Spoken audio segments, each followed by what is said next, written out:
Ladies and gentlemen, this is the 12th and final round. Right hand, Golovkin steps in and down he goes again. Unbelievable. Mayweather makes a pay. What a rookie mistake. A sensational left hook by De La Hoya. It's facts. I'm the best. You know what I mean? Sometimes I don't want to believe it myself, but it's the truth. I'm the best. I'm going to show you how great I am. From Southern California, this is the Last Round Podcast. Welcome to episode 113 of the Last Round Podcast. No fights to really preview or review, so I put out on social media what would people like us to talk about. Someone came back with the Ring magazine ratings, so I delved into my little black book of contacts and found Michael Montero, obviously from Montero Unboxing, and obviously he's one of the people that actually this selects people for the Ring magazine. So thanks for joining me, Mike. Thanks for having me on, man. Yeah, there's not a whole lot to talk about, but that's kind of the opportunity with, these kind of dry spells in the schedule. We can get into some of the other stuff, So let's talk about ratings. Exactly. So it's a topic that, pops up, who's pound for pound, how people decide, right. How they look at it. Is it the quality of opposition? Is it the manner of the victory? Some people like the technical side of boxing, i.e. like a Rigondeaux. And other people like, to select it with the more the brutal side of the sport, should we say? With the knockouts. I don't know, aka Balanga. 16 wins, 16 knockouts. So, just tell us with the Ring magazine ratings. How many people select? What's the actual process? Well, we have a committee of people from around the world, and not everybody on the Ring ratings committee is a writer or a panelist for Ring. We have some people in other forums, other publications. And we have people pretty much in every continent on earth, just about, that cover boxing, that contribute to the ratings. So every weekend, we review what took place the week before, all the fights that took place. We'll kind of name it all out and talk about, okay, how does this affect each division? And we'll kind of walk through and we basically just debate it. Some people are really, really passionate about it, and you see them get involved in the conversation every week. Some people, it's every now and then, they're more heavily into certain divisions than others. And then we have a female ratings committee as well that I sit on. So it's pretty much just an open debate, a friendly debate. Sometimes it gets heated, but we do have a ratings policy, which is posted on our website. If you go to our ratings page and you scroll all the way to the bottom, you'll see our ratings policy, our rules. And there are times where we try to stay within our rules no matter what, but there are times when we realize we need to update our rules because maybe there's been a change in boxing, something's taken place where we need to update a rule, and we'll do that too. But it's basically a living, breathing entity. And we every week, we go back. Even during slow weeks like this, what we'll do now is we'll review certain fighters. There's one fighter in particular at lightweight that I want to bring up that a few people have questioned me about that I'm going to bring up this weekend during our conversation. So that's where we start. And then it kind of goes from there. So that's the basic start of everything. So how do you, individually score somebody? It depends. I mean, if you want to start like with pound for pound, everyone kind of has a different thing that they look at. First, let's talk about heavyweights because a lot of people look at our pound for pound list. I'm looking at my laptop right now. And of course, we got Canelo number 1, Inoue, Crawford, Usyk, Spence, Lopez, Lomachenko, Estrada, Taylor, and Ioka. We don't have Tyson Fury, and that infuriates some people, And then when Anthony Joshua was undefeated, a lot of people thought that we should have rated him. So pound for pound, we don't rate heavyweights unless there is a heavyweight that has cleared out the division or dominated for years. They've been the man in the division for years. The last guy to do that was Vladimir Klitschko. That's the last heavyweight we rated because pound for pound, historically, traditionally, is supposed to be non-heavyweights. Now, there are some heavyweights that transcend that. You know what I'm saying? So Vlad was one of them. Lennox Lewis, Mike Tyson, of course, Evander Holyfield, those guys transcended weight class. They were among the best fighters in the world. So starting with pound for pound, like there's one kind of unwritten rule. We can rate a heavyweight, but we do Again, they have to do something extraordinary. So if we get Fury and Anthony Joshua and they fight, let's say they actually fight this year, I'm still skeptical. But if they fight once or twice, and I do think when they fight, they're gonna have a rematch. So let's say they have 2 or 3 fights. The winner of those fights, that person's pound for pound worthy at that point because they are the man of the division. They've cleaned it out. They've solidified themselves historically. That's different, right? So there's one like unspoken rule that we kind of go by, right? And then there's written rules like which are on the site, and then there's preferences like what I just said. For me, pound for pound, it's about strength of schedule. It's about not only I tend not to overreact to just one big win. Like Teofimo Lopez has one massive win over Lomachenko. And a lot of people had Lomachenko rated number 1 or number 2 pound for pound. So they say, well, doesn't that make Teofimo Lopez number 1 or 2 pound for pound? Not necessarily, because in a pound for pound sense, the guy that was making all the concessions in that fight was Lomachenko, not Lopez. Lopez was younger. He was a bigger guy, stronger, faster, all that stuff. So he had those advantages going in. So that's an outstanding victory for him. But him winning that just alone, that's not enough to put him at the very top. But he's on the list now.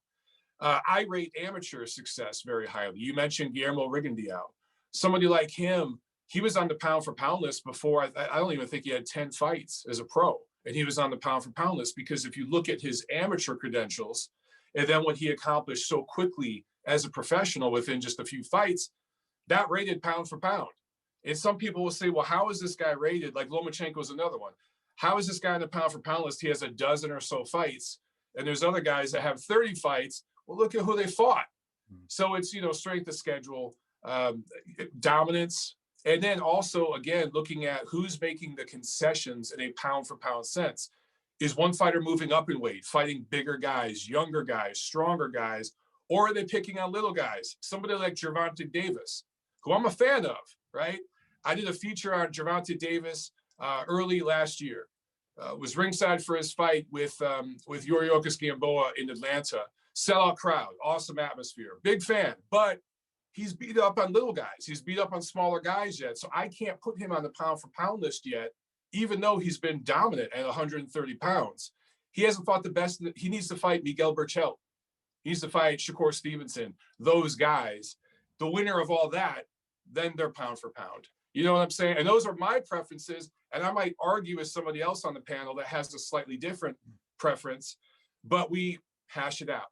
And most of the guys, in the end, we're all respectful and we can find middle ground.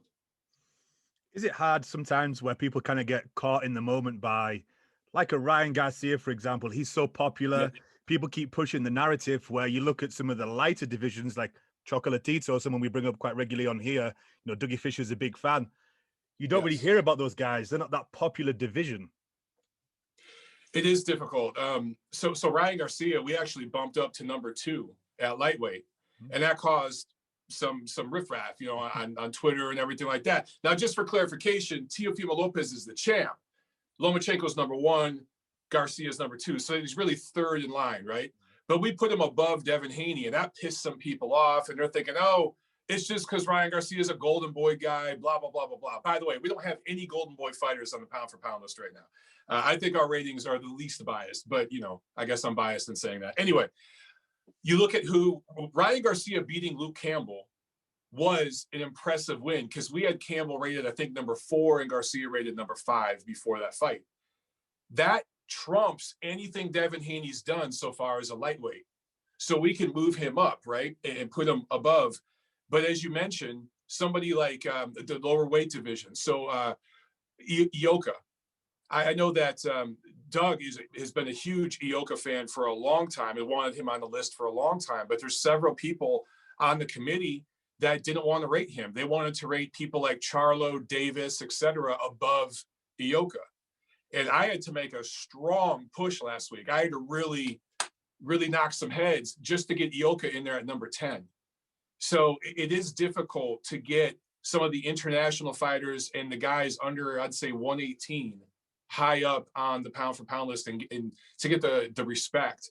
That's something that I think is starting to change, but it's a process. Is there anything in the rankings where if somebody takes a long period of time off, for example, Errol Spence is in there, but Yes. was he given kind of like a recession due to the fact he was injured for a period of time?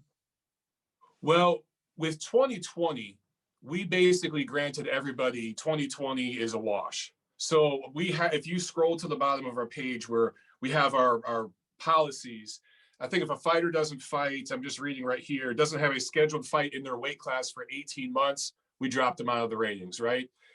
But in the case of 2020, we kind of gave everybody a 12-month pass because this last year was crazy. But I think Errol was out of the ring for just over a calendar year. It wasn't a full 18 months. So he wasn't even in danger per ring policy of being unranked, but so even if it was just a different year, if you go 12, 13, 14 months, you're still kind of within that threshold and you're okay. It's got to be 18 months or more without a fight. And then, yeah, we drop you. One thing I'm kind of looking at, and I'm sure a lot of people will jump on, is you've got Canelo 1 in 082, Crawford 3. With Crawford's body of work at 147, should he be a little bit lower down? Yeah, that's one that we get a lot of complaints about. And also Errol Spence. A lot of people feel Errol Spence shouldn't be as high as he is. With Terrence Crawford, the reason why we rate him so highly is he traveled for his first title at 135. He went overseas, he stamped his passport, and then he cleaned out a division. That's something we rate very, very highly. And yes, 140 maybe wasn't the strongest division at the time. It's probably stronger now as a division than it was when Terrence Crawford was there. But he cleaned it out. And when Usyk did that, we rated him very highly as well. If you could clean out a division, that's not an easy thing to do, right? People say, oh, it's easy, it's a weak division. Yeah, it's still not easy to clean out a division. And that was, a guy who started at 35, won a title, cleaned out 40, and now he's at 47. And just you kind of go with the eye test and everything else. I'll say this much. If by the end of 2021, Terrence Crawford doesn't fight a legitimate, bona fide, elite level welterweight, his rating is going to drop for sure. Because some of these younger guys, like a Teofimo Lopez, they're stepping up. Their opposition, Josh Taylor is going to fight Jose Carlos Ramirez. The winner of that fight, depending on how they win, they're probably in the top 5. Because that's a major win. That's cleaning out a division. So you're going to see these ratings start to fluctuate.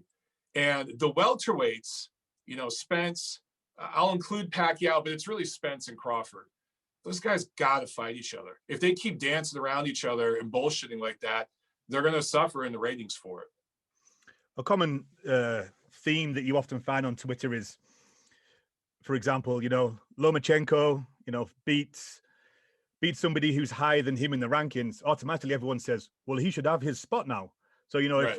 if somebody beats Canelo, well, he should be pound for pound number 1. How do you normally break it down to people and explain to them that that's not kind of how it works? You don't just beat someone ahead of you and then you take their position. Well, it's kind of like we hinted, we talked about earlier with Lopez and Lomachenko. So you mentioned Canelo. If Canelo agreed to fight Artur Beterbiev or Dimitri Bivol, and he lost the fight, that doesn't make Beterbiev or Bivol pound for pound number 1. Because again, who would be making the concessions in a mythical pound for pound way in that fight? It'd be Canelo. He'd be fighting the stronger guys, the taller guys, all of that. So you have to take all of that into consideration. It's not just who you beat. It's the who, what, when, where, why of who you beat. You know what I'm saying? Mm-hmm. All those things have to come into play. And that's the good thing about our process is we hold each other accountable, because sometimes you do get excited about a win and you're like, wow, this like Teofimo Lopez this year at such a young age dethrones the champ and becomes the legitimate lightweight champ. That's a huge moment in boxing. We're going to be talking about that 10 years from now, right? But let's not get ahead of ourselves.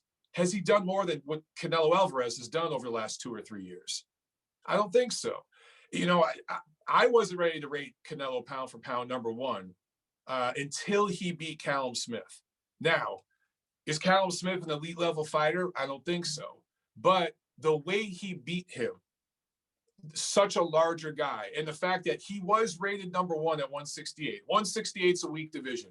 In my opinion, it's one of the weaker divisions in the sport right now because the top guys haven't fought each other to establish a pecking order. Smith just happened to kind of by default be rated number one. But when you look at the last 3 years, okay, even if I personally thought that Triple G edged the rematch with Canelo, I scored a 7-5 for Triple G. I could live with a draw. But even if let's say you thought that fight was a draw, drawing with Triple G and then beating Danny Jacobs at 60, beating Kovalev, beating Smith. I don't know if any other fighter's done that bulk of work in the last 3 years. So I think Canelo right now has earned that number one spot. But if he moves up and fights Beterbiev and Beterbiev knocks him out, does that mean Beterbiev's the best fighter in the world? No. You have to evaluate all those things. You know what I mean? Who else have the ratings panel tried to push as number one, or is it a clean consensus that now Canelo is the number one?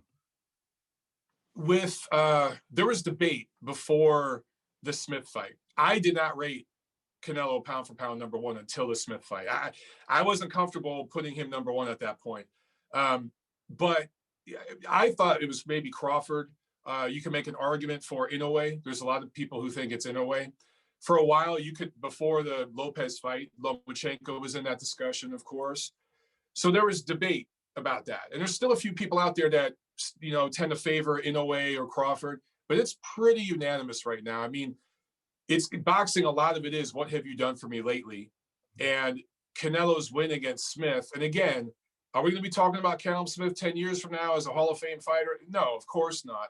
But the way he beat him, where he beat him, how he did it, that to me was enough to put him over the edge, pound for pound number one right now. If you take a vote and it's say 5-5 for a certain position, how do you as a ratings panel decide? Do you sit and debate? Well, we've had situations like that. And that's where, like Doug, a lot of times he'll give his opinion, but he'll let us kind of hash things out, argue it out.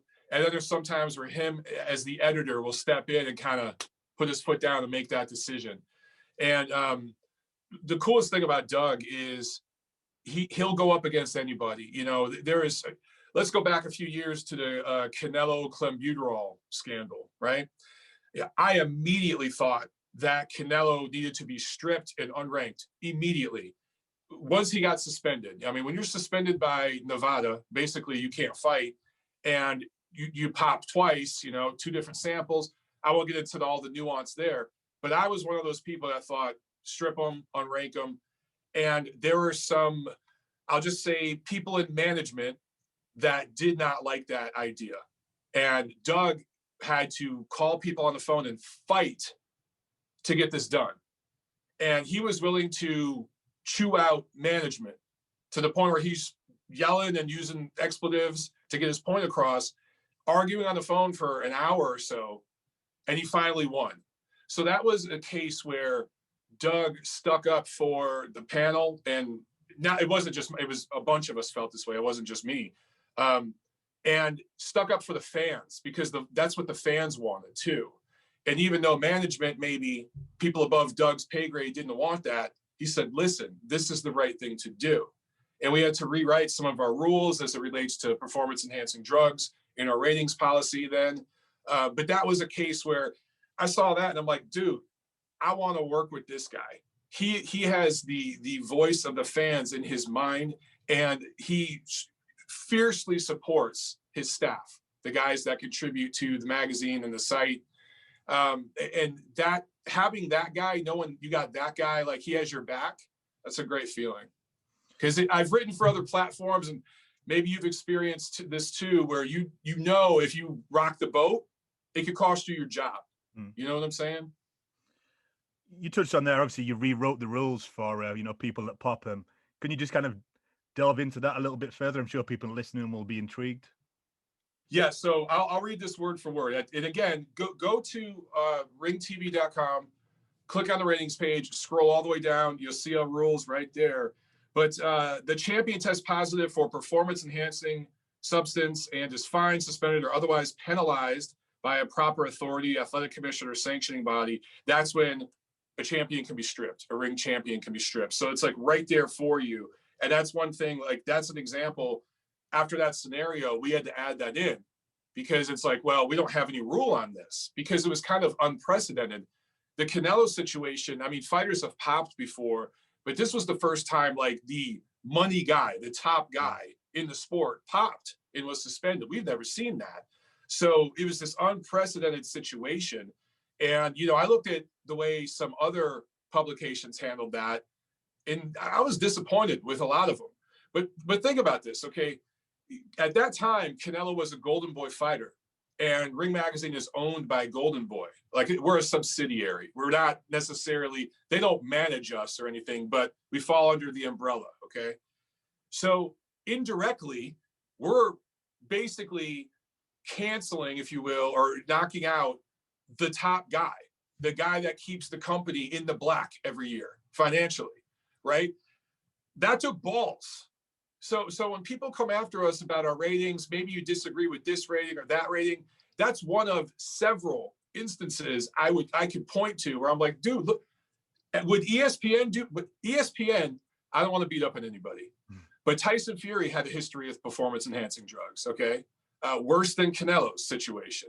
And I won't go into all the details there, but ESPN did everything they could in Top Rank, did everything they could to not mention that situation when they were promoting Tyson Fury and building him up and trying to get that rematch with Deontay Wilder.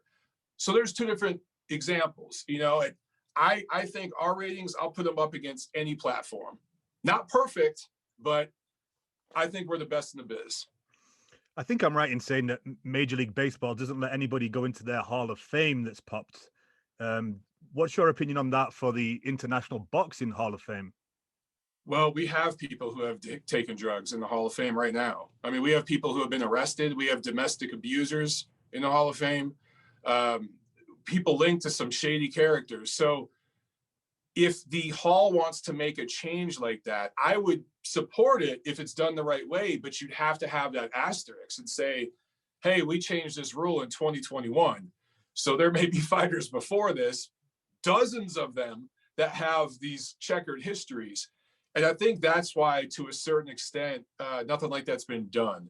You know, I'm a member of the BWAA. I'm a voter for the Hall of Fame. And, you know, I'm not in a position to bring something like that up right now. I'm not in a senior position in that jurisdiction where I could even bring that up. But part of me knows what the first response would be. Well, Mike, what about all these other guys? Do we take them out now, or do we put an asterisk next to their name? And that's a situation that, you know, I think baseball, are there any guys in the Baseball Hall of Fame that were known dopers? I don't know. I'm not a big baseball fan, but I think, like, don't they keep campaigning about Barry Bonds should be allowed in, even though obviously he's famously popped?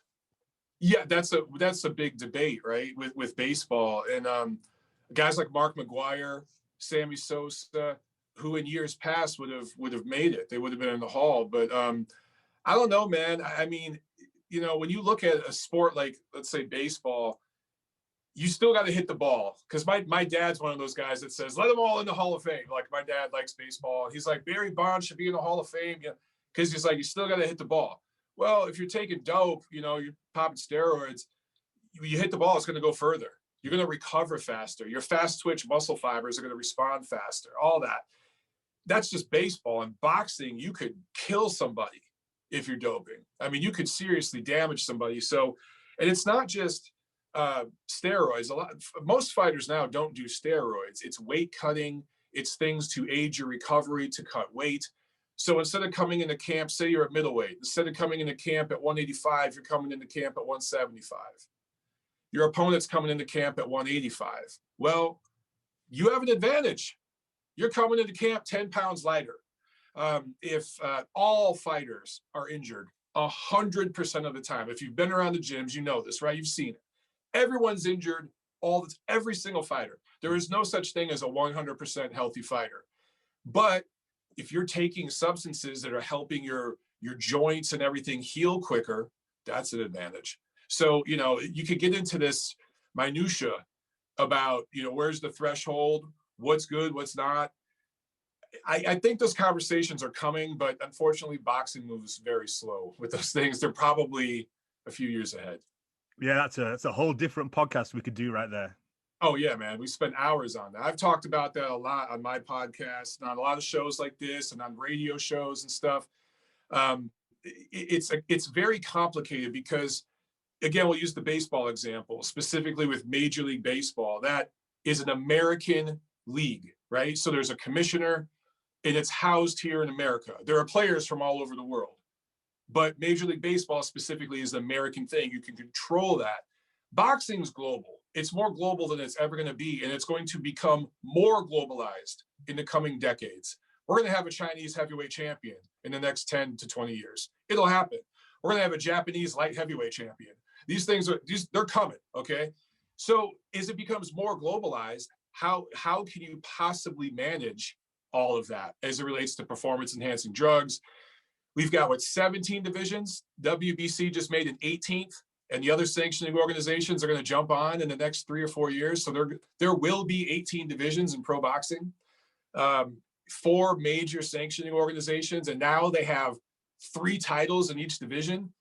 You start doing the math on this, how do you regulate performance enhancing drugs and all these things? So like, I understand like fans want answers, but it's like, you have to understand the scope of this thing, how big it is. It's global.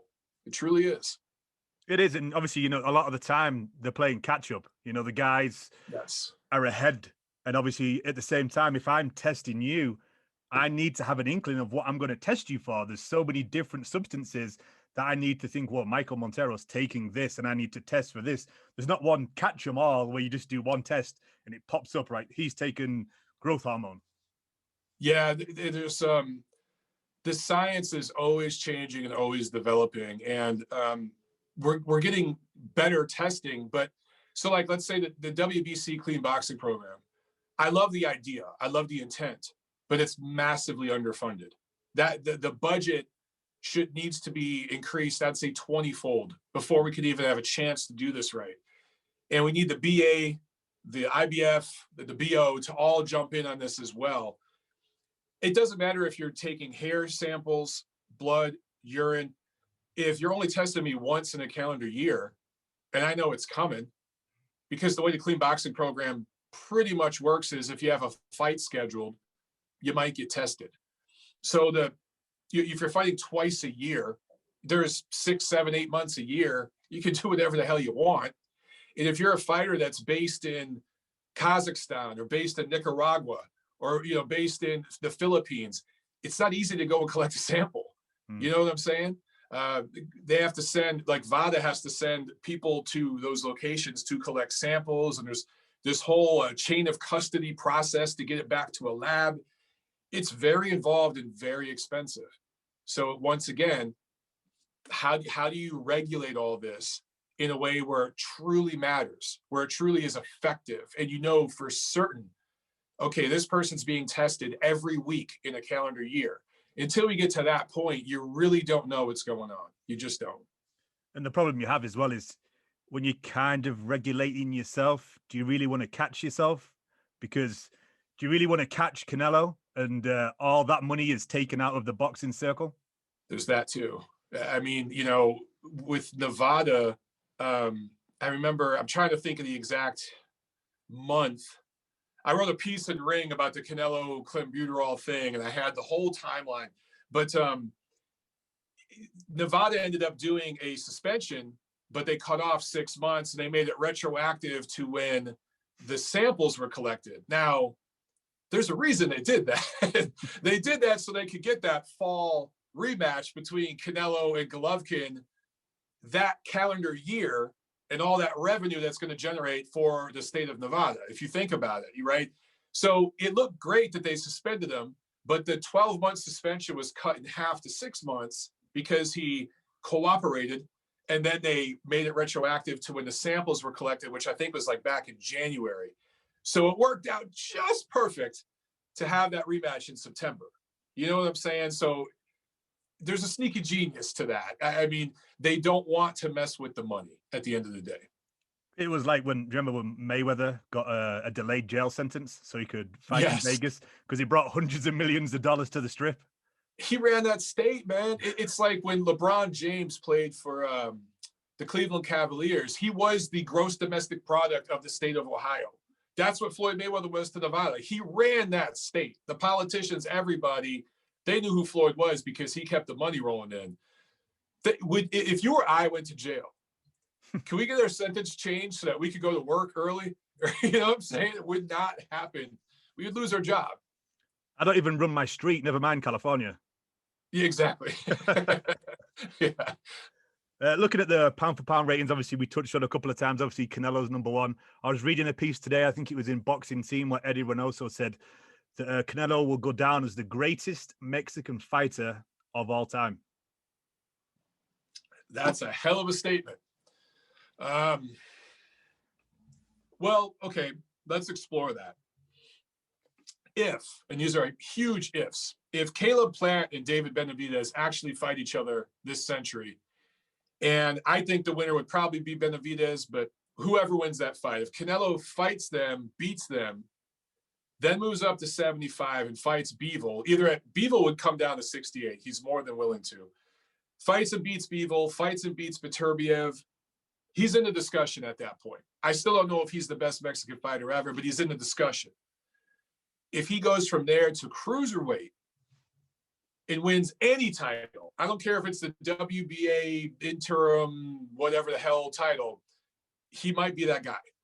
But right now, it's been opportunistic matchmaking the last couple. Like when he fought Kovalev, was that the best Kovalev? Was that the Kovalev that Andre Ward beat, quote unquote? I thought Kovalev won that first fight, but I digress. Was Callum Smith really true? Would you favor Callum Smith to beat Caleb Plant or David Benavidez? I don't even know if he beats Anthony Durrell.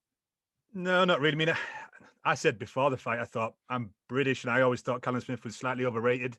You know, his biggest ever greatest victory that everyone talks on about was obviously winning the World Boxing Super Series against one-armed George Groves that immediately retired. Right. And I give him credit for going in the tournament when guys like Benavidez and Plant, Gilberto Ramirez, it wasn't necessarily them, but their management that turned down that tournament. Because when you go in that tournament, you kind of sign over promotional control to the tournament. And some promoters just don't like those contracts. So I give Callum Smith credit for going through that tournament. But of all the World Boxing Super Series tournaments they've had so far, that was the weakest one. That was the weakest tournament. But if Canelo would need to step up the opposition, in other words, he'd need to fight Golovkin a third time and thoroughly defeat him. No controversy. Beat the Benavidez Plant winner if they ever fight. Bivol, Beterbiev. Then he's in the discussion. But short of that, nah, man, I can't go there. There's been too many great Mexican fighters. Obviously, I live in, Southern California, work with a lot of, Hispanic colleagues. And people just never have seemed to have forgiven Canelo for, dropping the title and not fighting Triple G that first time. Yeah, that was the PR handling of that. And not just with Canelo, but Golden Boy. Golden Boy completely messed that up. When he fought Miguel Cotto at the time, I think Cotto had to give Golovkin $500,000 because Golovkin was his mandatory to do the fight with Canelo. But from Cotto's perspective, I understood because he had fought everybody. And at that time, Canelo was going to make him a lot more money and probably not knock him out. I think Golovkin would have knocked him out at that time. So I get why Cotto did it. But if you're Canelo, you could have just said at that point, I'm not paying the WBC sanctioning fee. I don't give a shit about this title. I just want to fight this legend, Miguel Cotto. And, that could be your marketing push. But they paid the sanctioning fees for the BC, fought and won it. And then Tom Loeffler, who, has a lot of experience with law and understands the way these things work, he kind of had the WBC by the balls. They had to enforce the mandatory with Golovkin. So they had to do it. So immediately Canelo was hit with that mandatory. And I think the way it came off to people, to fans, was it almost looked like Canelo expected the BC to do him a favor and buy them some time. And when they said, no, dude, you have X amount of months to negotiate a fight and do this fight with Golovkin, he beefed with the BC. He threw the belt away and he didn't talk to him for a while, right? And now you see Mauricio Sulaiman kissing his butt all the time because he wants to make sure that never happens again. But the PR handling of that with Golden Boy and everything else, a major flaw. Now, if Canelo does all the things or even half the things I mentioned a few minutes ago and fights those names and beats them in that way, all will be forgiven. Trust me. You know what I'm saying? Again, boxing is what have you done for me lately? So if he beats those fighters, then all that will be forgiven. Looking at potential, foes for Canelo, who do you think gives him the most trouble? Because if you look at his, resume, his body of work, it tends to be people that move, like a Lara. So a lot of people are saying either a Billy Joe Saunders or a Caleb Plant. Yeah, I kind of forgot about Billy Joe Saunders there for a second. Billy Joe Saunders, that could be who Canelo fights next. They've talked in the past. Saunders has talked to Golovkin's team in the past. But if Canelo wants to stay at 68, Saunders makes a lot of sense. I just don't know with Billy Joe Saunders because we've never seen him against an elite level fighter. The only fighter that's been close to that was Lemieux, but that was Lemieux like 2 or 3 years after Golovkin pulverized him, right? So what will he do when he gets in there against an elite level fighter with, I think, the best head movement in the game? I think Canelo's defense is criminally underrated. His feet don't move fast, but they move well. He moves himself into position where he always has the superior angle. And how is Saunders going to respond to that? It's one of those things like we won't know till we know. But on the surface at 168, I think that Saunders, Plant, and Benavidez all give him a hell of a lot more trouble than Smith did. Just in terms of styles, Benavidez comes forward. Everything's on the front foot. He's a big kid. He used to be a big fat kid that, melted down to 168.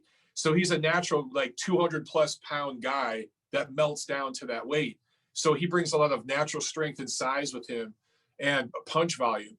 Saunders is a guy that can move very, very well and box well and I think has underrated athleticism. Caleb Plant is just kind of he has some stamina issues, doesn't hit very hard, but he's a very good athletic fighter. So I think all three of those guys give him a good challenge. I would favor Canelo to beat all of them, though, to be honest with you. For Benavidez, I always think that, because he's so big, he's a big target, he doesn't have the best feet. But a lot of people seem to think Benavidez will trouble him, where I kind of think that it's a good matchup for Canelo, in my opinion, because if you look at his last few people he's fought, he's always chosen those bigger opponents. It's a bigger target, easier to hit. And with him being kind of flat-footed because he's always looking for the power shots, I keep thinking Benavidez is like a ready-made opponent, in my opinion. I think that fight stylistically would be great because Benavidez won't be hard to find, and he's not going to cover up, and he's not going to back up. Benavidez will, for a big guy, go down to the body. He will crouch down and bend at the waist and try to get low and get leverage on his shots. What would be interesting in that fight for me is if Benavidez could land something big. If he could actually come forward with a hard pop, 1-2, put his butt into it, and move Canelo back. Even if Canelo cuts it off, he blocks it. If he can actually push Canelo backward, that's something you don't see a lot. The only guy we've seen do that at all was Golovkin in the first fight. So if Benavidez could do that, just the optics of that could start to play maybe in the judges' minds and maybe, in the fans' minds. That's why I think that fight could be interesting. But that's, yes, all Canelo has to do is get down to the body and start slowing him down, and then he could come upstairs in the second half of the fight. He could knock out Benavidez. But Benavidez actually has some power and strength. And I'd be interested in that fight, man. If that fight's in Southern California or Las Vegas, the crowd would be amazing for that. Fingers crossed. We'd like to see it this year, maybe towards the end of the year if COVID ever disappears and we get crowds back. Yeah, I hope so, man. But looking forward to fights that have been made for 2021. Coming up soon, February the 13th, we have Joseph Diaz facing his mandatory challenger in, you're going to have to help me with this, Shavkatzon Rakimov, I believe is how you pronounce it. Pretty good. That's pretty good. It's going to be his first defense of the IBF junior lightweight title. Can you spread any light on why we haven't seen the rematch of him and Tevin Farmer? I think it's on Farmer's side. I haven't heard much from Tevin Farmer, but there was, I don't want to say health concerns, but did you notice some weird ticks he had in that last fight? He kept looking up, and there was this weird tick going on. And I don't know if there's some neurological stuff happening or something in his neck was bothering him, but we haven't heard anything from him since. So I'm just not sure what's going on with him. With Rakhimov, is that, yeah. Rakhimov, born in Tajikistan, the Russian fighter born in Tajikistan. Another one is Igis Klimas, guys, from, I think now he lives in Ekaterinburg, Russia. But I'm just looking here at his resume. It's not very good. So I don't know what he's going to bring. I really don't know what he's going to bring. This will be a big step up in class for him. And he's not one of these guys from that part of the world that's a really decorated amateur. Some of these guys have 300 amateur fights. I don't know if he was one of those guys. He had a good regional amateur record. Looks like he fought in the World Championships in 2013. So, I expect him to be a good challenge for Diaz, but Diaz, with all his amateur experience, is really comfortable with that style. So I favored JoJo in that fight. Do you find it strange that he left? He was obviously training with his father, went to, Joel Diaz, won the IBF title, and then now he's gone back to training with his dad again. He's left Joel Diaz after that one fight. I don't know. I know that JoJo has some, I don't know how to put this. I'm trying to think of the right phraseology here. I don't want to say depression. I'll say that. He has some mental stuff and some emotional stuff. I'll just leave it at that. I don't want to go into too much detail. I don't know if that played a part of it. I don't know if it was, a comfort thing to go back with his dad. I'm not sure. But I thought that he looked good working with Joel Diaz. And Joel has a really good team, a really good camp. There's some really good fighters there. I thought that was good for JoJo. But you never know, man. Some of these guys win a title and they start to get a little comfortable, and he goes back and works with his dad again. I don't know. We'll see when he gets in the ring. Was it this next month, right? February. You said February 13th. Oh, and that's at the Avalon. That's cool. Those are fun cards there at the Avalon. Because we did have Joel on the show after that card where Jojo Diaz won, and then Akhmed Meladov also won. Joel Diaz had a great night that night, and he was saying that he had to kick Joseph Diaz's butt a couple of times, because he would try to run the sessions where Joel was kind of like, "Hey, you're paying me to kick you into shape, so kind of shut your mouth and let's get on with it." Yeah, like I've been to where JoJo trains with his father, and it's pretty much the same gym he trained at as a kid in South El Monte. And you go in there, and it's his gym, man. There's pictures of him everywhere. There's a trophy case with some of his amateur titles and stuff like that. And the kids come in there. He likes to train in there, and the kids will come in there and look up to him, and he can kind of mentor them. So that's a really comfortable environment for him. And to go out of that and work with Joel Diaz, where it's pretty much, hey, you're part of a team here. You're not running the show, right? That's very much how like Abel Sanchez runs things up in the Summit. There's no superstars there. You are going to do the same thing. I don't give a shit if you're a title holder, a champion. You're going to do the same thing as the prospects in here. Everyone does it as a team. And maybe that was just, I don't know, man. I haven't talked to him. Maybe that was uncomfortable for him. And he wants to kind of go back where he's calling the shots and he's the king.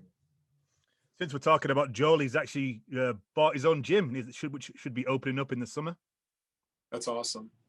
Joel's a good guy, and he's worked his ass off.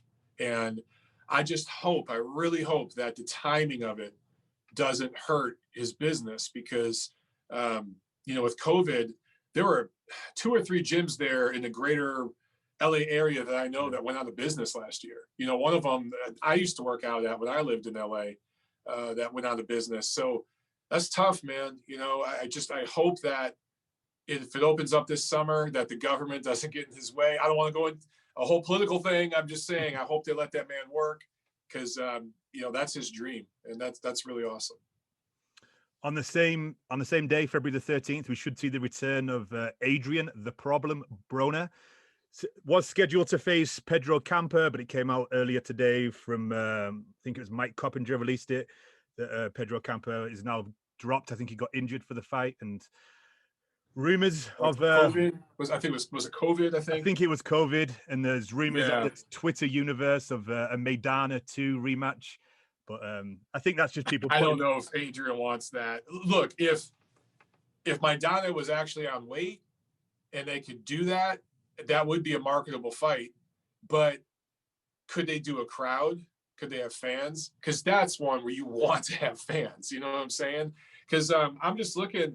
It's funny. It's that fight, Broner and Campa, is still on BoxRec, and they had it listed for February 13th, but no venue.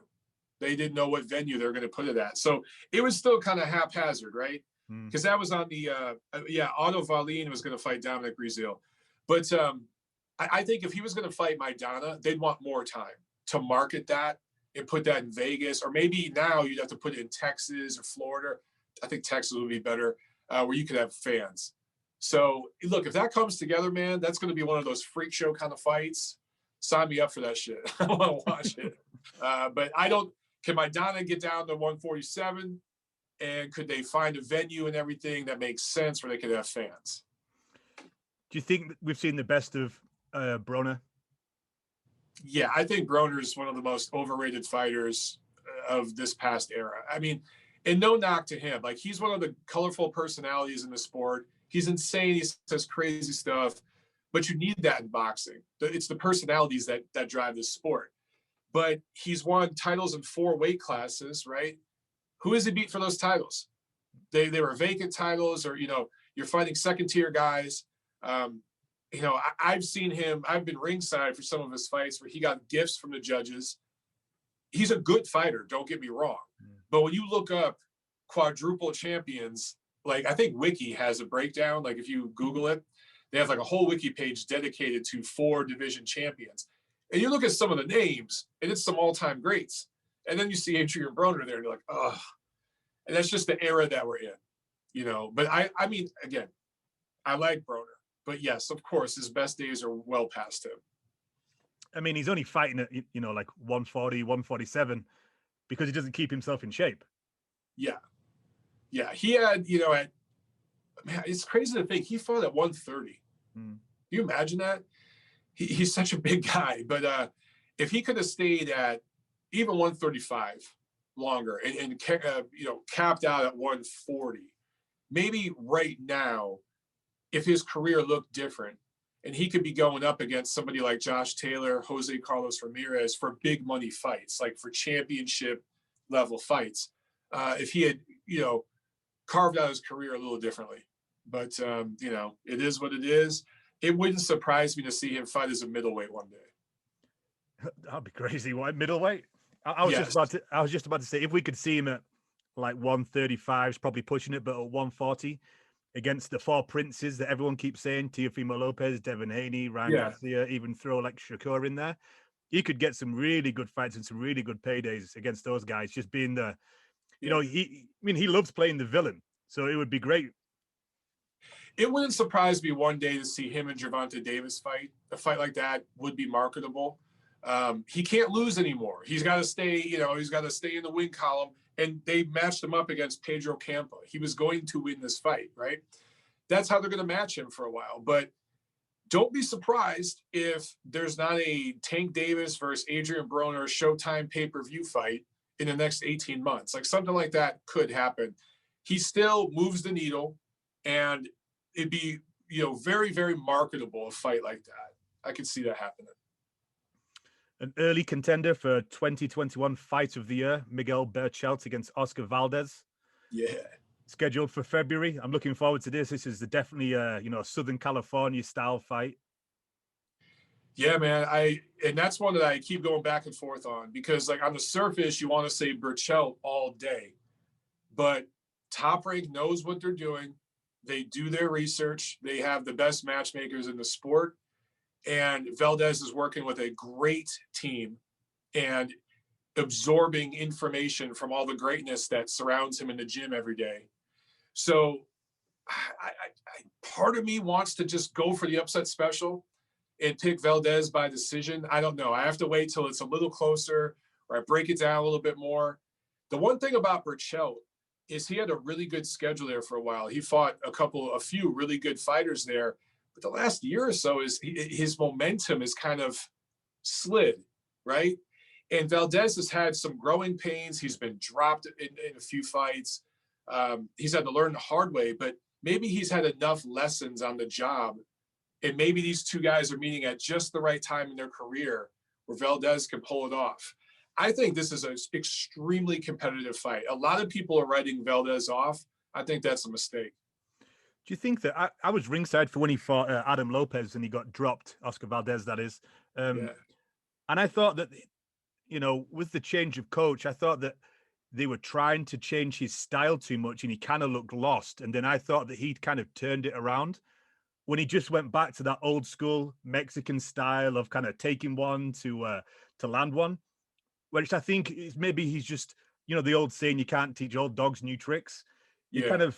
I do wonder whether he just needs to think, you know what, this is my style. It's not really going to change. I'm probably going to have a short career because I'm going to eat quite a few punches. Yeah. I was ringside when he fought Ruben Tamayo and he got dropped. And I think he's been dropped in another fight, maybe two other fights, if memory serves me correctly. He's going to be that kind of guy that comes in and gets dropped and gets hurt.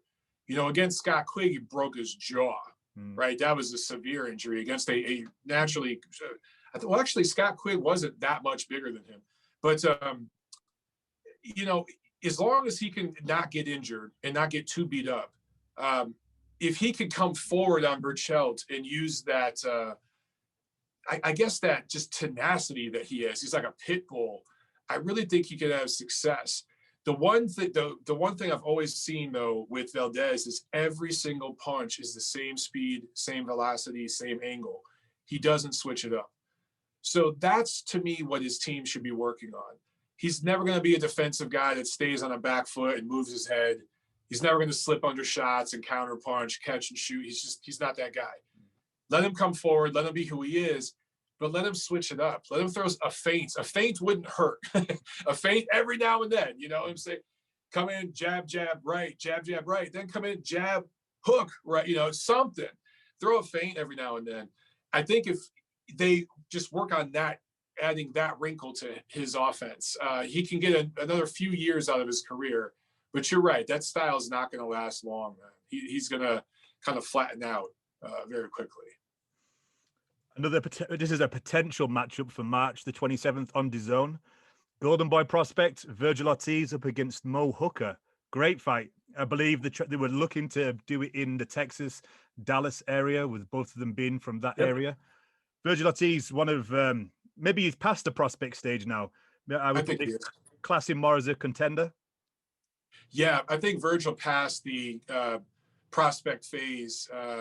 Who did he beat? I think it was when he beat Herrera. He's had a couple of good wins where it's like, okay, he's no longer a prospect. He's a junior contender. And I actually interviewed him for a piece in Ring Magazine a couple of years back. Kind of did an introductory piece, you know, introducing him to the fans and everything, telling a little bit about his story. And I remember talking to him about Texas boxing because I've been saying this for 5 years now. Texas is the growing hotspot in American boxing. Southern California is the king, right? That's still the best gym scene in the world. But I really, truly believe that Texas has usurped New York now. If you look at the American fighters, look at the amateurs and who's ranked, there are way more guys in Texas than there are coming out of New York. So Dallas, Houston, San Antonio, that whole area, there are some great fighters now coming from that part of the world, the Charlos and everything. So I talked to Virgil about that. And I talked about some of the, Regis Prograis was training out of Houston for a while. He's from New Orleans, but he was training out of Houston. I think he moved to California. He might have moved back to Texas. But I asked him, who would you like to fight? And he mentioned Mo Hooker. He mentioned him a couple of years ago. And he said, I'd like to fight Maurice Hooker in Dallas. So this is the chance, you know, and I think that these guys in the amateurs saw each other fighting in and around Dallas. Everyone kind of knew each other. It's like a little family, right? So this has been a long time in the making. It's extremely marketable there. I think it'll do a great crowd. The fans in Texas are awesome too, man. I've covered a few events there at Arlington Stadium. Amazing fans, very passionate. And I think Maurice would bring his fans, Virgil would bring his fans. That'd be a lot of fun, a lot. I know that obviously Robert Garcia has like a second gym in Texas, and obviously you look at Joshua Franco. I think Hector Tanajara is from Texas. Bam Rodriguez is from Texas. Yeah, so I think is Angelo Leo from Texas. There's a few guys. And then again, find the amateur ratings and look at the American amateur ratings, and a lot you'll have the name, division, all that, and then they'll say their state, and you'll just see over and over California, Texas. That's where everyone's from right now, man. So it was really smart of Robert Garcia to open up another satellite office there in Texas. Robert Garcia was my 2020 trainer of the year. I know a lot of people wanted to vote for Derek James, who I think is obviously in the top 5. He's another Texas guy. And there were several others, of course, Eddie Reynoso. But Robert Garcia's fighters, I think in 2020 alone, won like over 30 times. He has a lot of fighters, man. So, yeah, I mean, we kind of went on a tangent there, but I'm just saying Texas boxing's hot right now. And for Virgil Ortiz, if he does fight Maurice Hooker, I favor Virgil. I think he's going to have some problems early on, but he's going to overcome those problems. And I'm just really excited for that. That kid, he could be a star. I know Golden Boy and everyone's really excited about Ryan Garcia, and I get it. He's going to check a lot of boxes and make a lot of money. But the guy who might end up having the quieter but better career, maybe a Marvin Hagler type of guy in that respect versus Sugar Ray Leonard, right? It would be Virgil Ortiz. I really think he's got, just talking to him, he's got the mentality of a fighter. He really, really does. Yeah, I completely agree. A while ago, I've been saying for a while that I didn't understand the push behind Ryan Garcia when they, in my opinion, should have been pushing Virgil Ortiz. I saw him quite a while ago sparring, like Marcelino Lopez and Lucas Matisse when he was, briefly training with Joe Diaz before he moved over to the Robert Garcia gym. Yeah, I think he's the goods, man. Again, a lot of it's the eye test because we haven't seen him in there against a elite level welterweight. But I'm excited about these young guys coming up, man. I mean, I respect the current welterweight class, and I just think that they're a little overrated. I think that we need to see the top guys fight each other. They're not doing it. We're getting these round robin pay-per-views of Errol Spence fighting Danny Garcia, which that doesn't mean shit. Beating Danny Garcia at 147 in 2020, did that really mean that much? Was that a pay-per-view worthy fight? Spence and Crawford should be fighting each other, right? And then we could have Thurman fighting some of these other guys. Let them fight each other. But man, the younger guys coming up, all the guys at lightweight right now, they're going to settle in at welterweight. Virgil Ortiz is eventually going to be a middleweight. So over the next 4 or 5 years, dude, I really think these guys are going to fight each other more. I get this gut feeling that this generation coming up is going to take challenges more. That's just the feeling I have because they have to. In this new era of boxing, you're not going to get the Mayweather and Pacquiao paychecks. And even Canelo, DAZN, how long did it last where he was getting like that $30 million per fight or that didn't last but a year or so where they had to cut it. You're gonna have to take the big fights to make the big money. And these guys are gonna have to get in the ring with each other. So I'm excited if that starts to happen. What do you think it is that Robert Garcia's, feeding the kids over at that camp? Just tough sparring, man. When iron sharpens iron, when you've got all those fighters in your gym, and there's some culture, there's a cultural thing to it. He works with a lot of Mexican American kids, but not only, but there's camaraderie there, and he's been in the ring, he's been through it. He trains Mikey. Of course, Mikey's been through it all. So having that experience and then having all those fighters in the gym, whether they're experienced veteran fighters or young kids, all working together every day, dude, that just builds confidence. Look at Joshua Franco this year versus a year or two ago. I was ringside for some of those fights where he was at the Belasco Theater. You know, Golden Boy was doing those, they call it Fight Club, LA Fight Club, I think it was, which was kind of their club series, right? And that's where Franco was. He was like in single A, to use another baseball reference, single A ball. Then it was double A, triple A. And then he was in the major leagues fighting on ESPN this summer.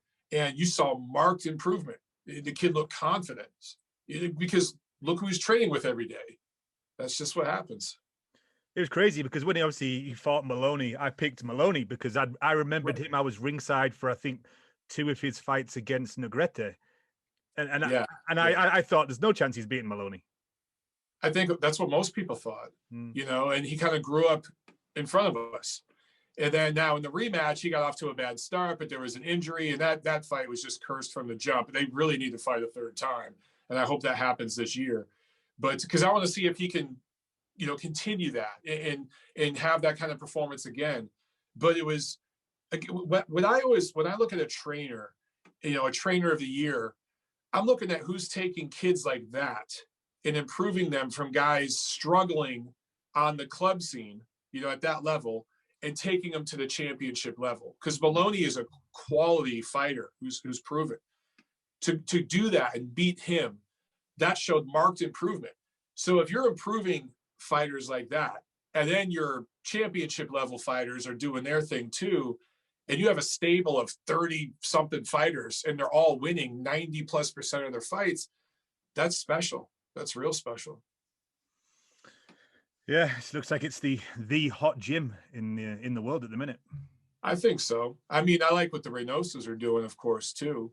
They have a real specific thing that they do. You know, every gym is different. I mean, sometimes I wonder if Oscar Valdez should go to Garcia's gym, and maybe that'd be a better fit for him. But, you know, for a while it was the Wild Card and Freddie Roach, you know, but if you look, there's a pattern here. It's all in California. You know what I'm saying? All these gyms. You know, in Houston stuff, Ronnie Shields was working with, you know, Lara, then the Charlos, you know, again, that's a hot spot there. Derek James in Dallas, I like what he's doing there. So, you know, these guys, what's impressive is when you have a champion, maybe one champion, but then he brings up some amateurs in that gym around him, and then that next generation comes up, and it seems to double with each generation. When you could do that and you can inspire all the kids around you to start going into boxing, and some of those kids start winning titles, that's when you really have something. And that's what Garcia has right now. I kind of hope, you know, I kind of like, you know, the boxing history. So I'm hoping that, you know, Gleason's, Andre Rozier and stuff like that, they get a prospect that can kind of just bring back that New York stable. It'd be great if New York was back as a top-rate boxing market. I mean, New York has so much rich boxing history and tradition that you're always going to get big fights there. You're always going to get good fighters out of New York. It's impossible not to have that. But, you know, a lot of people, I lived in LA for a decade, and I would talk about this, and people would say, oh, you're just hating on New York because you live in LA. You're an LA guy now. And New York and LA always have to compete with each other because they're the two alpha cities in America. It's really not what it's about. If you just look at where the hot gyms are and where the best fighters, there's a lot of New York guys relocating to either LA or Texas to train there. But, you know, New York, unfortunately, because, well, first of all, you're dealing with 6 months a year of shit weather. That doesn't help. And then, you know, it's hard to get out and run sometimes because it's cold as shit. But like, if you're in the city and you're trying to get out there and run, it could be dangerous. If you're in California, man, you drive for an hour, go out to the mountains, go out to the hills, run there, run at the beach. You got options, you know. It's the same thing in Texas and other markets. But I would love to see New York get back. And I wish that the politicians there would step up and that commission would step up. That commission is not what it once was. The leadership there in that commission is... You know, hopefully you got Edgar Berlanga, and then also Teofimo Lopez, you know, kind of Brooklyn guys and Puerto Rico guys. So hopefully, you know, we can put that on their shoulders and, you know, they can bring it back. I think Edgar Berlanga is very important demographically to New York boxing. And then I'd like to see, you know, Atlantic City getting back into the mix. You need Puerto Rican fighters, you know. it'd be, Italian American fighters, Puerto Rican American fighters in that market are going to help drive the fans. They're going to bring the fans to the fights. Arturo Gatti, when he was fighting over there, that was a big deal. He fought almost exclusively in Atlantic City, but some other markets, but almost exclusively there. Miguel Cotto was fighting at the Garden all the time.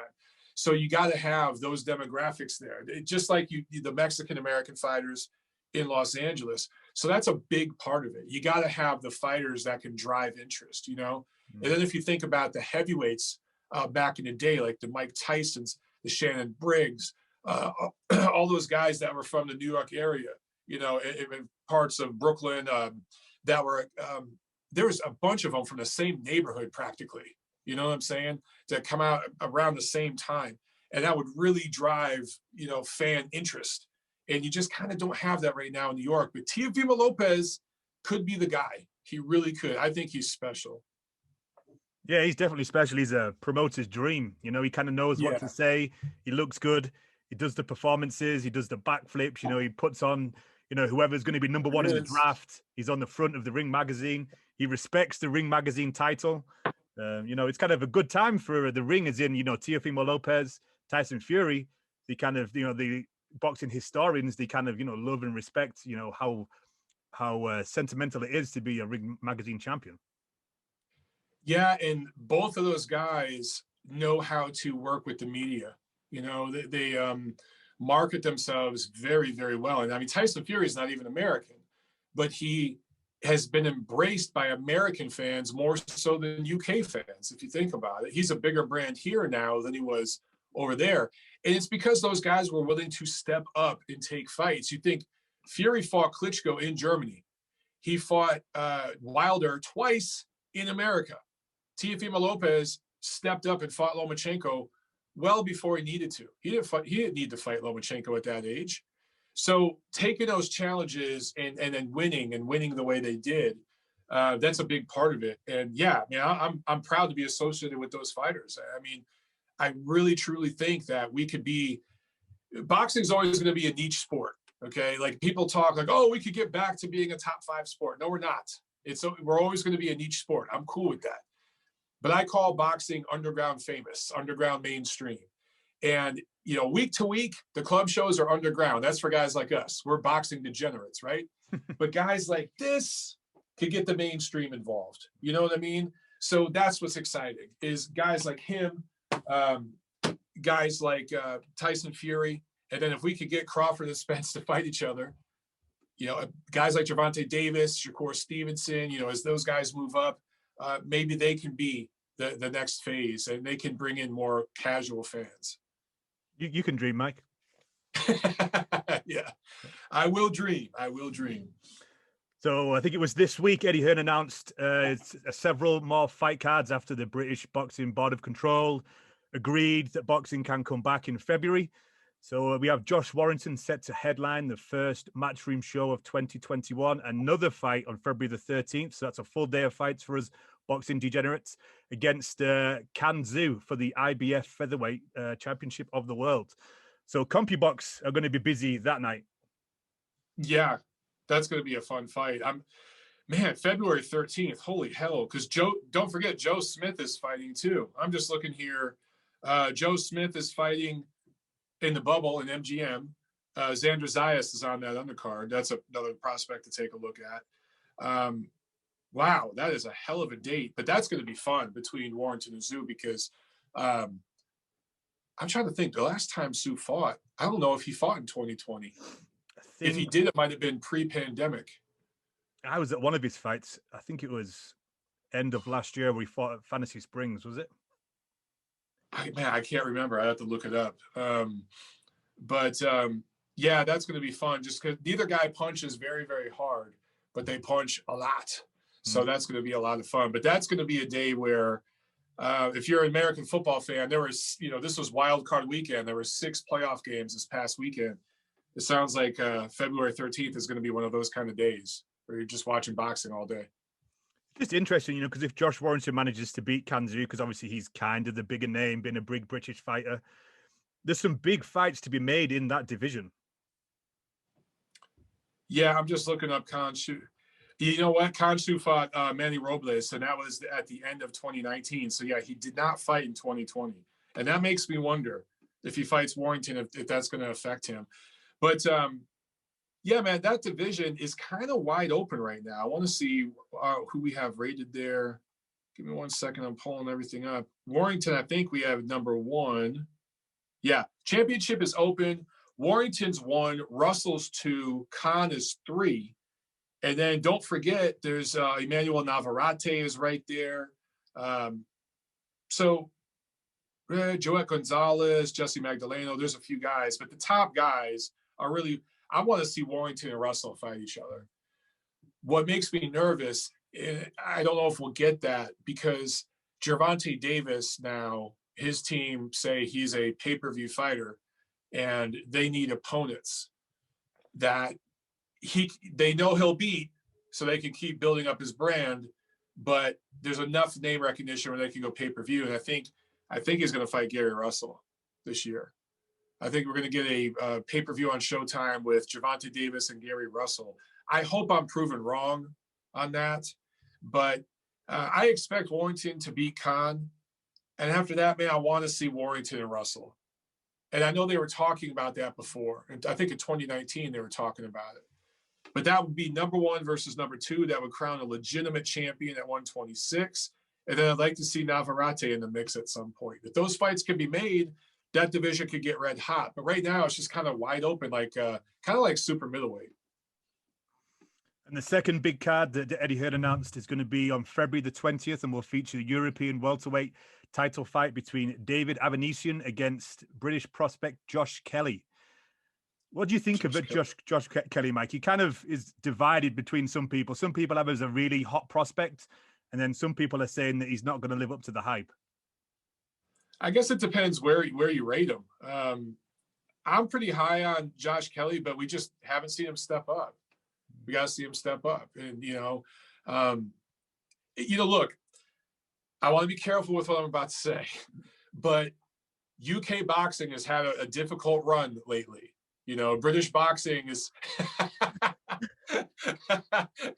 yeah, I'm trying to be sensitive, but it's a difficult run lately. So, I understand they want to, build the kid up, take their time, step by step.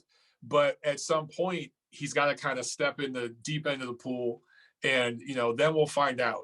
Some people are saying he's going to be the next great champion. I think those people are probably overhyping him. Some people are saying he's the next big bust. I think they're underrating him. I think there's a lot of potential there, but you just don't know with a kid like that until you see him step up. So, I mean, I was ringside when he fought. He came over to Arizona on that, crazy Jacobs and Chavez card. And obviously he was kind of fighting a bit of a journeyman. I think it was just to try to get him a little bit of a run out. And I don't know whether it's because the opposition was low, but, he wasn't really using his boxing skills. He wasn't really using his boxing technique. He was kind of just standing in the pocket, and he was taking so much damage. And I was just thinking, come on, I don't know whether he just dropped down because he didn't really fear the opponent and he was just looking for the knockout. But if he does that against bigger opposition and guys that can actually punch, then, he's going to get in there. And he's kind of reminding me of Amir Khan. As soon as you tag him, he just wants to stand and fight. And if he's got the chin for that, good. But if he doesn't have the chin for that, bad. Also, we've seen him cut, right? And he can get careless at times. I think, was it the Robinson fight where he got cut on the eye? I believe it was the Robinson fight. We've seen him cut and bruise. So, maybe he was just fighting down to the level of his opposition.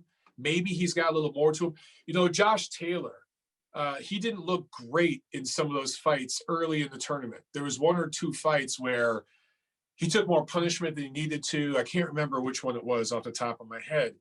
But then he got in there with Prograis, and he looked great because he knew, okay, I can't mess around here. I have to, put my big boy pants on, and, So maybe Josh Kelly has some of that in him too. We just won't know until we see him, Yeah, that's what I'm hoping, because, fighting someone as heavy-handed as David Avanesian, who's, gone over experienced.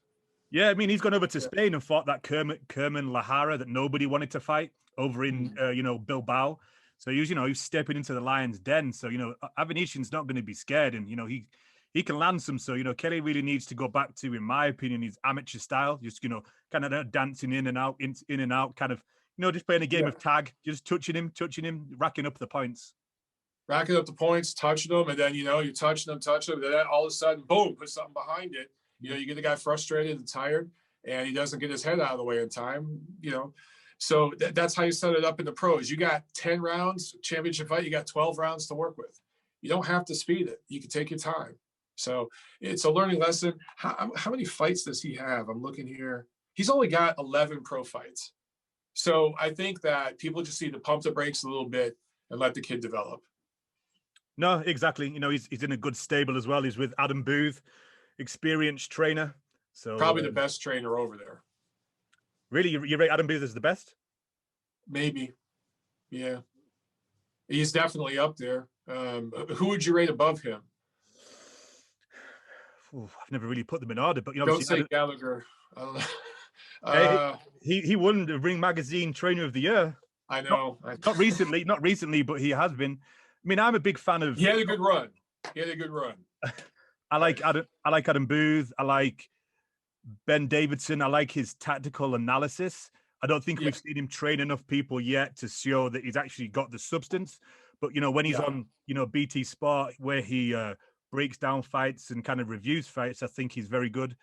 Shane McGuigan, I thought he was kind of good. Good trainer.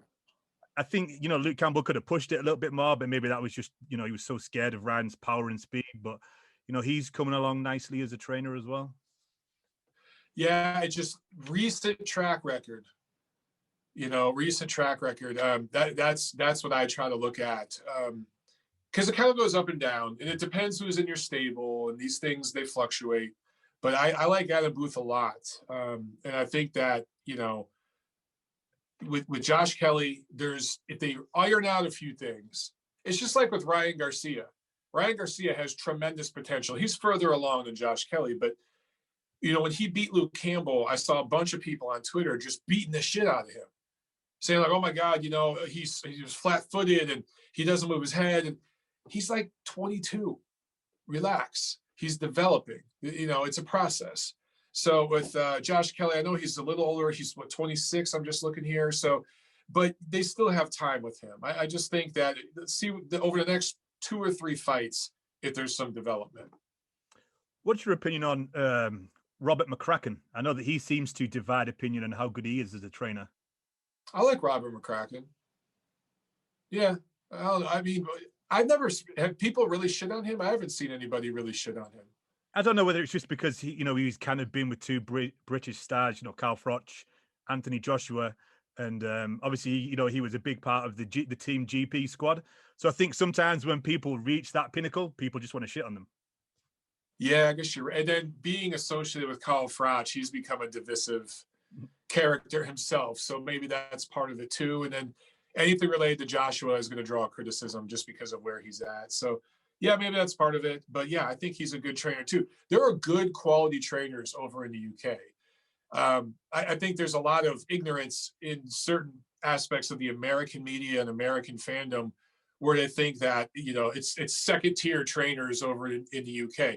That's been proven false in recent years. I mean, British boxing has exploded. The one thing though is some of those fighters, the best sparring in the world is still here. And I think it's Southern California. You're seeing fighters from all over Latin America, parts of Asia, parts of Eastern Europe, relocate here to Southern California to train, sometimes to live and train permanently. So I think some of the UK fighters maybe would benefit from that, coming over, training and sparring a little bit, maybe for a part of your camp or something like that in Southern California, one of those hot spots. Because that sparring, that just iron sharpening iron every single day, just training with guys that are at the elite level, it changes you as a fighter, and sometimes you can be isolated over training where you're training, and there are fighters in Australia. I mean, like Tim Tszyu is one. At some point, Tim Tszyu, I really feel should come over here and just get some sparring and some training in these gyms. if he just stays over there in Australia, I think eventually that could cost him. No, I totally agree. I think that, not just for the sparring, but to like learn different techniques, see a different style, Yes. get away from that European kind of robotic style that some fighters come out with. You've spoken to Lee Selby when he was over here, Amir Khan, and they openly said that some of the sparring they get over here, some of the body shots they land on the Mexican fighters, they would drop European fighters, but these Hispanic fighters that just come from nothing, they just want it so much, they just carry on and they keep fighting. And like you touched on with Tim Tszyu, look how much moving to Miami, inspiring in Miami, helped George Kambosos. Yes, yeah, I actually think George, he's the mandatory for Teofimo Lopez. I think he's going to be more competitive than people think. George really wants that fight, and he's not bullshitting. It's not just for the payday. He really, really is hungry for that fight. I favor Lopez, obviously, but he's really hungry and he's supremely confident. And a big part of that is that move. Well, Mike, before we let you go, I posted on Twitter today, so I just want to get your opinion. I posted saying that boxers who did not live up to their hype. Who jumps to mind for you, Mike? Francisco Bojado, definitely, I think, tops that list. I mean, there's a lot of them that we could talk about. But if we're talking about actual like hype, again, I'll go to Adrian Broner, and I don't want to beat up on him. It's just there are people talking about him like he was going to be a Hall of Famer. I don't think he is. And I think that maybe he had the potential to be, if he had been more disciplined and everything. But he accomplished a lot, made a ton of money. So in that respect, he lived up to the hype. But a guy like Bojado, I think he had like 2 early split decision losses. Maybe all 3 of his losses were split decisions. But it was just so early in his career, that guy had so many issues, out of the ring. He was someone that even like the top matchmakers in the sport, guys that 99% of the time nail it, screwed up on that guy. Everybody thought he was going to be a future stud, and it just crapped out. I'll read a couple of names to you. Michael Grant at heavyweight was one that appeared quite a lot. James DeGale from the UK. Jeff Lacey. Wow, Jeff Lacey. So like James DeGale, I think James DeGale was an overachiever, considering a lot of people didn't think maybe in the UK, James DeGale had, a lot of hype. All the Harrisons won too, right? Gold medal. Everyone thought this guy could be heavyweight champion. But if you looked at the fundamentals, you could see early on, this isn't going to translate very well to the pro style. With James DeGale, was actually able to win titles and go on the road and win. So I actually think he overachieved based on his actual tools. Jeff Lacey, I think, was way overhyped. I think Joe Calzaghe just ruined him. He was just never the same. Joe Calzaghe just absolutely mentally and emotionally shredded him. He was never the same. Panchito? What's that? You broke up. Panchito was another one that appeared. Yeah. Victor Ortiz. Again, with Victor Ortiz, he won titles. He made money. You mentioned Michael Grant. That was a guy that came from another sport. I think he looked the part, but again, you look at the fundamentals, they were all over the place. So you could see, if you just kind of see past the hype machine, there wasn't a lot of substance there. For me, when I look at like a bust, I look at someone who had a really big amateur career, a really good amateur pedigree, where you're like, man, this kid has the fundamentals. He has the background, the knowledge, the ring smarts, the experience. And then when their pro career fizzles out, that's really a shame. That's when I'm like, wow, because it's easy to hype somebody in the pro game that's just knocking a bunch of people out. But what happens when you get in there with somebody you can't knock out? Like when Jeff Lacey got in there with Joe Calzaghe, he's never been in the ring with somebody that was that athletic, more athletic than him, and could just bully him. It just changed him. He was never the same. That's true. That's true. Well, Mike, thanks for joining me today. If you want to promote your show, anything you've got going on for 2021, anything the Ring Magazine have going on, and tell everybody where they can find you on your social media handles. Yeah, so find my stuff in Ring Magazine, ringtv.com, the Ring Digital YouTube channel. Make sure you subscribe there. But you can find me on YouTube, Twitter, Instagram, all that. My handle is Montero on Boxing. I got some stuff in the works I can't talk about publicly just yet, but I got some stuff in the works coming in 2021. So long as COVID doesn't screw it up, we shall see. But thanks for having me on, man. It was fun talking boxing with you. No, Michael, we'll definitely have to do it again. And hopefully, there'll be some fights to preview and review. But obviously, you can find us at The Last Round 12 on Instagram and Twitter. And obviously, join us next week. We actually have some fights to preview.